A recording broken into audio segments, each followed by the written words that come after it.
నమస్కారం, welcome to our channel. నేను మీ పద్మావతి. ఈ రోజు మనతో పాటు ప్రముఖ ఆధ్యాత్మికవేత్త మరియు వాస్తు జ్యోతిష్య పండితులు శేషగిరిరావు గారు ఉన్నారు. ఆయనతో మాట్లాడి మరిన్ని విషయాలు తెలుసుకునే ప్రయత్నం చేద్దాం. మీరు కూడా చూసేసింది. నమస్కారం గురువు గారు. గురువు గారు, అయితే కాళాష్టమి మనకి ఉదయం భాను సప్తమి వచ్చింది. అయితే అదే రోజు సాయంత్రం మనకి కాళాష్టమి వచ్చింది. అయితే భాను సప్తమి చేసుకునే వాళ్ళు ఈ కాళాష్టమి కూడా చేసుకోవడానికి సిద్ధపడుతూ ఉంటారు. అయితే ఇందులో ముఖ్యంగా పాటించాల్సిన నియమాలేంటి? ఈ కాళాష్టమి చేసుకోవడం వల్ల ఏ ఏ మంచి శుభ కార్యక్రమాలు జరిగే అవకాశాలు ఉన్నాయంటారు? తప్పకుండా. ఎందుకంటే ఇక్కడ మనకి అంటే ఈ కాలభైరవుడి ఆరాధన గురించి మనం గతంలో కూడా కొన్ని వీడియోలు అయితే చేసి ఉన్నాము. కానీ ఎప్పుడు కూడా అంటే ఈ కాలభైరవుడి యొక్క మంత్రాలు అయితేనేమి, తర్వాత మరి వివిధ స్తోత్రాలు అయితేనేమి, అవన్నీ కూడా చాలా విశిష్టమైనవి కనుక మనము ఎన్ని చేసినా ఇంకా మిగిలే ఉంటాయి. అవును. సో అంత కలియుగంలో మనకి మంచి ఉపయోగపడే అంశం ఏదైనా ఉంది అంటే కనుక అది కాలభైరవుడి యొక్క ఆరాధన. సో ఈ కాలభైరవుడిని ఎంత ఆరాధిస్తే కాలానికి అనుగుణంగా మనం అనేక రకాలైన ఇబ్బందులు పడుతూ ఉంటాం. కనుక కాలభైరవుడిని ఏ రకంగా ఆరాధించాలి అనేది ఒకటి. తర్వాత ఇవాళ భాను సప్తమి అనేది మామూలుగా అయితే అది సూర్యుడికి సంబంధించింది అనుకోండి. సాయంకాలం మనం చేసేది ఏదైతే ఉంటుందో ఆయన యొక్క పుత్రుడికి సంబంధించింది. అంటే శని మనకి నియంత్రణలో ఉండాలన్నా, శని వల్ల వచ్చే ఇబ్బందుల్ని ఎదుర్కోవాలన్నా, సో వాటన్నిటికీ కూడా కాలభైరవుడి ఆధారణ చాలా ఎక్కువగా మనకి ఉపయోగపడటం అనేది ఉంటుంది. కనుక ఈ రోజు ఒక రకంగా చెప్పాలంటే తండ్రి కొడుకులు ఇద్దరిని కూడా ఒకటే రోజు పూజించుకునే అవకాశం అయితే వచ్చింది. సరే, దేనికి ప్రాధాన్యత ఉంది అంటే రెండు చేయలేని వాళ్ళు ఏది అవకాశం ఉంటే అది చేసుకుంటారు, అది వేరే విషయం. కానీ ఇక్కడ మనం చెప్పే ఈ కాలభైరవుడి యొక్క చరిత్ర ఏదైతే ఉంటుందో అది చాలా విశిష్టమైనది. అందులో ముఖ్యంగా మరి కాశీ నగరానికి అధిపతే ఆయన.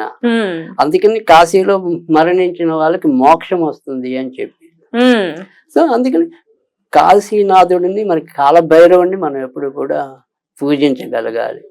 అది ఏ రకంగా పూజిస్తే మంచిది అవుతుంది అనే దానికి మనకి ఏదైనా సరే ఈ కాలభైరవుడి యొక్క ఆరాధన యొక్క చరిత్ర మీకు పరిపూర్ణంగా తెలుసుకోవాలనే జిజ్ఞాస ఉన్నప్పుడు ముఖ్యంగా దీని మీద మంచి మంచి రచనలు మనకి సిద్ధేశ్వరానంద భారతి గారు రచించడం అనేది జరిగింది.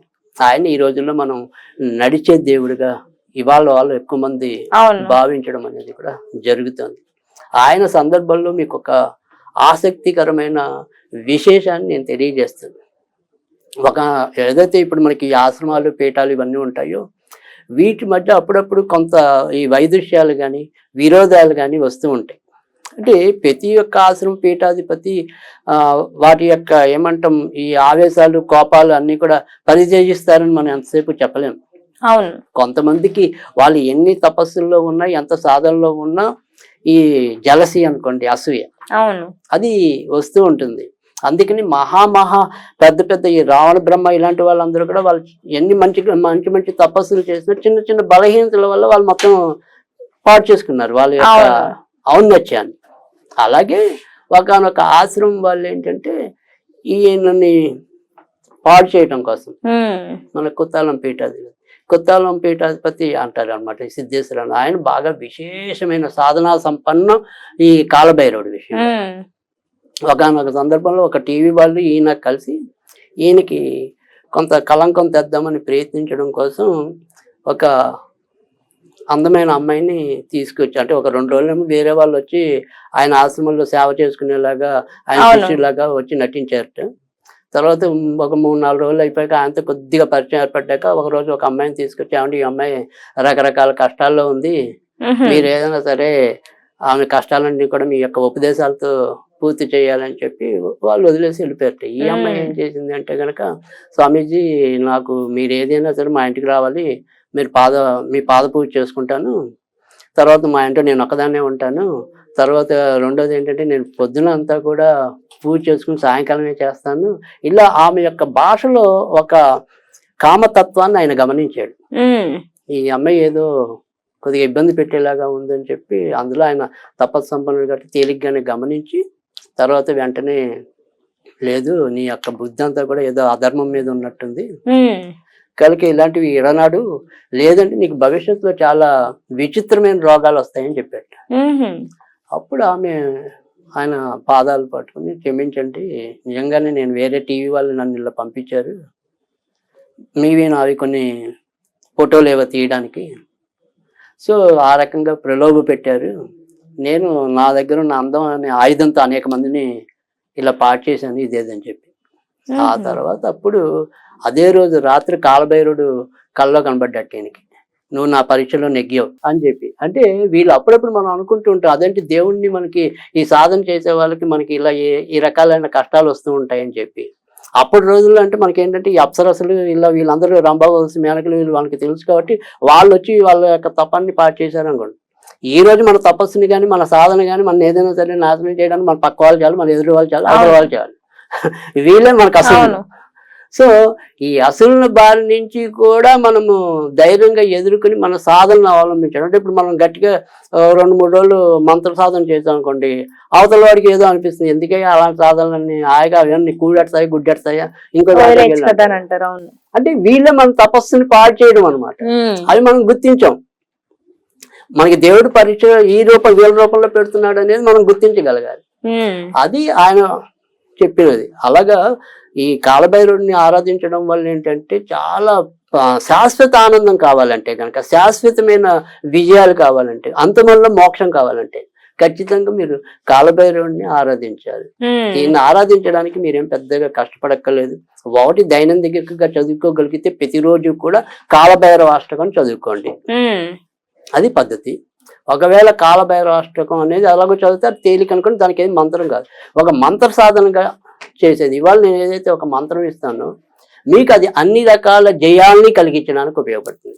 అంటే విద్యార్థులు వాళ్ళు చదివే వాళ్ళకి ఉద్యోగం కావాలి, ఉద్యోగాలకు వెళ్ళే వాళ్ళకి ఆ ఉద్యోగం రావడమే జయం. సో నేను ఏదైనా సరే కోర్టు గొడవల్లో ఉంటే ఆ కోర్టులో విజయం పొందటం అనేది జయం. అయితే కాలభైరవుడి దగ్గర ఉన్న ఇబ్బంది ఏంటంటే గనక మీ కోరిక అనేది ఎప్పుడూ కూడా ధర్మబద్ధంగా ఉండాలి. అంటే మన ఆస్తులు ఎవరో అన్యాక్రాంతం చేసుకున్నారు, మనది తప్పు లేదు కదా, అది మన ధర్మమైన కోరిక, నేను కోర్టులో గెలవాలి అనేది. అవును. కానీ మన ఆస్తి అక్రమంగా దొంగిలించి అపహరించి అవతల వాడు వీళ్ళ మీద నేను గెలవాలి అనుకుంటే అక్కడ సహించడు ఆయన. అవును.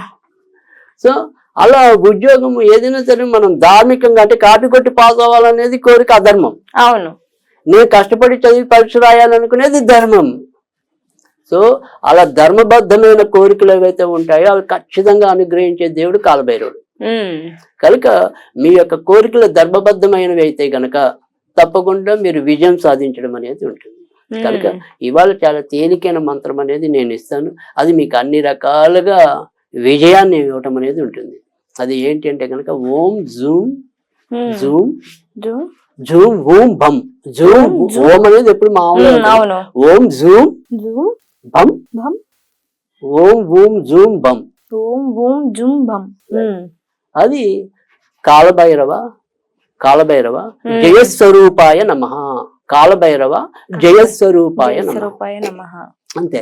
ఇది 54 లేదా 108 సార్లు చదువుకుంటే సరిపోతుంది. ఆ రకంగా చేసుకుని కాలభైరవుడికి ఏంటంటే మనం ఏదైనా సరే దొరికితే నల్ల దాక్షలు నివేదన చేయండి. ఒకవేళ దొరక్కపోతే, నల్ల దాక్షలు దొరకలేదు అనుకోండి, నల్ల దాక్షలు దొరక్కపోతే గనక నువ్వులు ఉండలు నివేదన చెయ్యండి. అంటే తెల్ల నువ్వులతో అయినా పర్వాలేదు, తెల్ల నువ్వులు బెల్లం చేత కొట్టి మనం చెవిలు అంటాం జనరల్ గా, ఆ నువ్వులు ఉండలు నివేదన చేసినా చాలు. ఆ రకంగా చేసి మీరు తప్పకుండా కాలభైరుడి యొక్క అనుగ్రహాన్ని పొందొచ్చు. అయితే ఇది ఈ రోజే కాకుండా ఎప్పుడైనా సరే శనివారాల పూట, ప్రతి శనివారం పూట చేసుకోవచ్చు. అలా కొన్ని శనివారాలు 8 శనివారాలు చేసుకున్నట్టయితే తప్పకుండా విజయం లభించడం అనేది ఉంటుంది. సో కానీ కాలభైరవ అష్టమి నాటి నుంచి మొదలెట్టడం అనేది, తర్వాత ఎప్పుడైనా సరే ఇలా వీళ్ళని మనం 2 రకాల దేవుళ్ళుగా చెప్తాం, తామస దేవులుగాను చెప్తాం, సాత్విక దేవులుగా కూడా చెప్తాం అనేది ఉంటుంది. కనుక ఏదైనా సరే వీళ్ళకి పూజ అనేది సాయంకాలం పూజ మరింత విశిష్టత. అందుకని ఈ అష్టమి కాలభైరవ అష్టమి అనేది ఏంటి కూడా మనకి రాత్రిపూట ఉన్నదే ప్రాధాన్యత ఉంటుంది. అంటే ఎప్పుడైనా సరే మీరు కాలభైరవ అష్టమి కనుక చూసుకుంటే అది బహుళ అష్టమి నాడు కాలభైరవ అష్టమి ఉంటుంది, అది ప్రతి నెలలో వస్తుంది. అవును. కానీ సాయంకాలానికి కూడా అష్టమి తిథి అనేది వ్యాప్తి చెంది ఉండాలి. అది ఆ రోజు మాత్రమే మనకి అది కాలభైరవ అష్టమి అవుతుంది. మరి ఈ కాలభైరవ అష్టమి రోజున మనకి ఏ రోజు అంటే ఏ సమయం నుంచి ఏ సమయం వరకు మంచి గడియలు ఉన్నాయంటారంటే పూజ? ఇప్పుడు మనకి ఎలాగో ప్రదోష సమయానికి ఉంది, ఎందుకంటే ఏదైతే ఆ సప్తం ఉందో ఆ సప్తం ఇంచుమించుగా మధ్యాహ్నం 2:30కి వెళ్ళిపోతుంది. అవును. సో అక్కడి నుంచి మనకి ఇంకా మర్నాడు రోజు దాకా ఈ అష్టమే ఉంటుంది. కనుక సాయంకాలం మనకి ప్రదోష సమయం నుంచి మీరు ఎప్పుడైనా రాత్రి 9 లోపు ఎప్పుడైనా మీ పూజాది కార్యక్రమాలు చేసుకోవచ్చు. ఆ రకంగా చేసుకుంటే సరిపోతుంది. నిజంగా గురువు గారు, ఏదైతే మనం చేద్దాం అనుకుంటామో ఆ పనికి ఖచ్చితంగా ఆటంకం అనేది వస్తుంది. మీరన్నట్టుగానే దేవుళ్ళు కూడా పరీక్షిస్తారు పైనుంచి. కానీ వదలకన్నా ఆ పూజను మనం ఎంతవరకు ఆ పాదంలో ముందుకెళ్తాం. అవును, చేయడానికి ఎప్పుడైతే ట్రై చేస్తామో అప్పుడే ఖచ్చితంగా ఫలితం అనేది దక్కుతుంది, మీరు కూడా చెప్పినట్టు. అండ్ మీరు కూడా చూసే ఫలితం వచ్చేంత వరకు ప్రయత్నించడంలో తప్పేమీ లేదు. ఖచ్చితంగా ఏదో ఒక రోజు మనం అనుకున్న పనిని సాధించే తీరుతాం కాబట్టి దానికంటూ ఒక సాధన ఉండాలి. కాబట్టి పని అయ్యేంత వరకు వదలకన్నా ఖచ్చితంగా చేసి చూడండి. మీరు అనుకున్నవన్నీ కూడా తీరుతాయని నేను మనస్ఫూర్తిగా కోరుకుంటున్నాను. సెలవు.